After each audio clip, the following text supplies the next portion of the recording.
Welcome to our channel. இந்த வீடியோல Madras high court recruitment வெப்சைட்ல வந்திருக்கக்கூடிய ஒரு முக்கியமான இன்ஃபர்மேஷன் பத்தி பார்க்கலாம். இந்த சேனலுக்கு ஃபர்ஸ்ட் டைம் வரீங்கன்னா சப்ஸ்கிரைப் பண்ணிடுங்க. பெல் ஐகானும் கிளிக் பண்ணிக்கோங்க.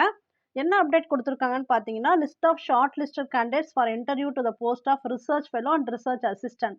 ஸோ இந்த 2 போஸ்ட்டுக்கும் இன்டர்வியூக்கு ஷார்ட் லிஸ்ட் ஆன கேண்டிடேட்ஸோட லிஸ்ட் குடுத்துருக்காங்க. நோட்டிஃபிகேஷன் நம்பர் பார்த்துக்கங்க. நோட்டிஃபிகேஷன் நம்பர் 6/2026 டேட்டட் வந்து 12/1/2026.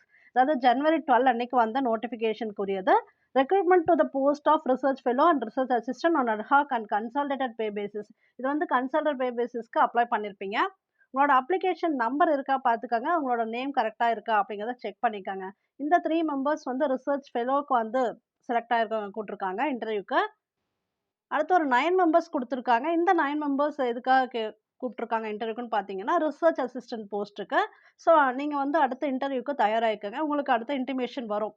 அவங்க வந்து ஹால் டிக்கெட் எப்படி டவுன்லோட் பண்றது? எங்க இருக்கும்? அந்த இன்ஃபர்மேஷன் இன்னும் அவங்க அப்டேட் பண்ணல. அதுக்குரிய லிங்க் இன்னும் வரல. பட் யாரெல்லாம் ஷார்ட் லிஸ்டட் கேண்டிடேட்ஸ் அப்படிங்கிற லிஸ்ட் மட்டும் ஃபர்ஸ்ட்டு குடுத்துருக்காங்க. கண்டிப்பா அடுத்தடுத்து வந்து வெப்சைட்லயே அதற்கான இன்டிமேஷன் வரும். உங்க ஹால் டிக்கெட்ல என்ன இன்ஸ்ட்ரக்ஷன்ஸ் குடுத்துருக்காங்க? எங்க வர சொல்லியிருக்காங்க? அப்படிங்கிறத பார்த்துக்கங்க. இது சம்மந்தமா நீங்க வந்து ப்ரிப்பரேஷன் பார்த்துக்கங்க. ஸோ அடுத்தடுத்து வந்து உங்களுக்கு 8த் லெவல் போஸ்ட், 10த் லெவல் போஸ்ட்டுக்கு வெயிட் பண்ணிட்டு இருப்பீங்க இல்லையா? உங்களுக்கான ரிசல்ட் வந்து கண்டிப்பா விரைவில வரும். அதனால கொஞ்சம் வெயிட் பண்ணுங்க. இந்த சேனலுக்கு ஃபர்ஸ்ட் டைம் வரீங்கன்னா சப்ஸ்கிரைப் பண்ணிடுங்க. பெல் ஐகான கிளிக் பண்ணிக்கோங்க. அப்பதான் நாங்க போடுற வீடியோ இம்மீடியட்டா உங்களுக்கு ரீச் ஆகும். தேங்க் யூ ஃபார் வாட்சிங்.